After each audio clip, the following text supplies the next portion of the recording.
অন্তর্বর্তীকালীন সরকারের প্রধান ডক্টর ইউনূসকে বলতে চাই, উপদেষ্টারা বলতে চাই, আপনাদের যদি কোনো খায়েশ থাকে যারা সরকারে থাকতে চান, ক্ষমতায় থাকতে চান, দয়া করে পদত্যাগ করে যে দল করতেছেন সেই দল করেন, নির্বাচন করেন, জনগণের সামনে আসেন।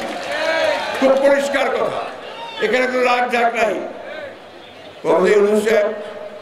হঠাৎ করে সেদিন বললেন যে এখানে যা যা আলাপ হবে আমি সব জনগণকে জানিয়ে দেব। আপনি নতুন করে এই কথা কি বলবেন? আমরা তো যা যা করছি সব প্রকাশ্যেই করছি, প্রত্যেকটা কথা আমরা জনগণকে জানাই, জনগণের কথা নিয়ে আমরা আসি। জনগণের ভয় আমাদেরকে দেখাবেন না, কারণ আমরা জনগণের সঙ্গে চলি। ক্ষমতায় থাকতে চান, নির্বাচন করেন, ইস্তফা দেন, গিয়ে নির্বাচন করে পার্টি করে নির্বাচন আসেন। আমরা স্বাগত জানাই।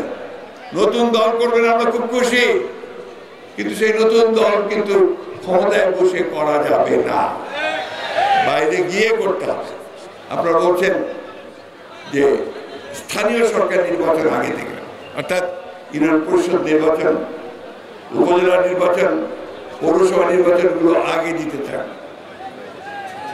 আপনারা আমার সঙ্গে নিশ্চয়ই একমত হবেন যখনই এই নির্বাচনগুলোকে আগে করতে যাবেন, এলাকায় এলাকায়, পাড়ায় পাড়ায়, বিভিন্ন গ্রামে গ্রামে ওই আওয়ামী লীগের দুষ্টরা আবার মাথা চারা দিয়ে উঠবে না, তারা আবার মেম্বার ইলেকশন করতে চাইবে না, তারা এখন ঢুকে গেছে, এখন বেরিয়ে আসবে, আর এলাকায় এলাকায় গোলযোগ সৃষ্টি হবে, প্রবলেম শুরু হবে। এই জন্য আমরা খুব পরিষ্কার করে বলেছি যে কোনো মতেই জাতীয় নির্বাচনের আগে স্থানীয় সরকার নির্বাচন করা যাবে না। বেশিরভাগ মানুষ সংস্কার জানে। সংস্কার কি?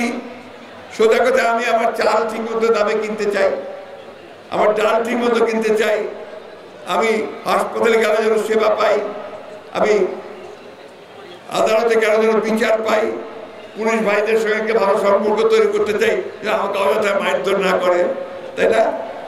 তো সেই সংস্কার বোঝে মানুষ, যে সেই যেন এইটাই, অর্থাৎ সে যেন দুই বেলা দুমুঠো ভাত, মোটা কাপড়, শান্তিতে চলাফেরা, আমরা মা বোনেরা যেন নিরাপদে চলাফেরা করতে পারে, তাই তো নাকি? এবং বাসায় ছেলের কাছে একটা ডিম অথবা একটা গোস্ত দিতে পারে, তাই তো? আজকে সেই অবস্থাটা বাংলাদেশ কিন্তু এখন নাই। সেই দিকে কোনো খেয়াল নাই ওনাদের খেয়াল কুর্সি কি করে বাটকায় রাখবেন। আমাদের কোনো কোনো রাজনৈতিক দল, তারাও দু একটা দল তারা বলতে শুরু করছে আগে স্থানীয় নির্বাচন। আমি জানি না তারা কোন দৃষ্টিভঙ্গিতে এটা বলছেন। আবার বলছে এখন নাকি নির্বাচনের পরিবেশ নাই। কখন পরিবেশ আসবে? যখন বাংলাদেশের মানুষ অস্থির হয়ে যাবে। প্রতিদিন ঢাকাতে আপনার আন্দোলন হচ্ছে, লোকজন রাস্তায় নেমে এসে রাস্তা বন্ধ করে দিচ্ছে প্রতিদিন, একদিন বাদ নাই। ছেলেরা আসে, আমাদের যে ইউনিভার্সিটি থেকে পাশ করে বেরিয়েছে তারা আসে, বিভিন্ন কলেজের ছেলেরা আসে, যে যার দাবি দেওয়া নিয়ে আসে, আসবেই, কারণ এর আগে তারা সময় সুযোগ পায় নাই, এখন পেয়েছে। কিন্তু আমরা এটা নিশ্চিত করে বলতে পারি, যদি নির্বাচনের মাধ্যমে কোনো সরকার আসে তখন তার প্রতিনিধি তার কথাগুলো বলবে এবং তার সমস্যাটা সমাধান হওয়ার সুযোগ থাকবে। এদের কাছে সেই সমস্যার সমাধান করার সুযোগ হবে না। আমি কোনো ব্যক্তির নাম বলতে চাই না, আমি তো এইটুকু বলতে চাই, যারা রাজনীতি করার ইচ্ছা আছে, আবার রিপিট করে বলতে চাই, তারা দয়া করে পদ ছেড়ে দেন।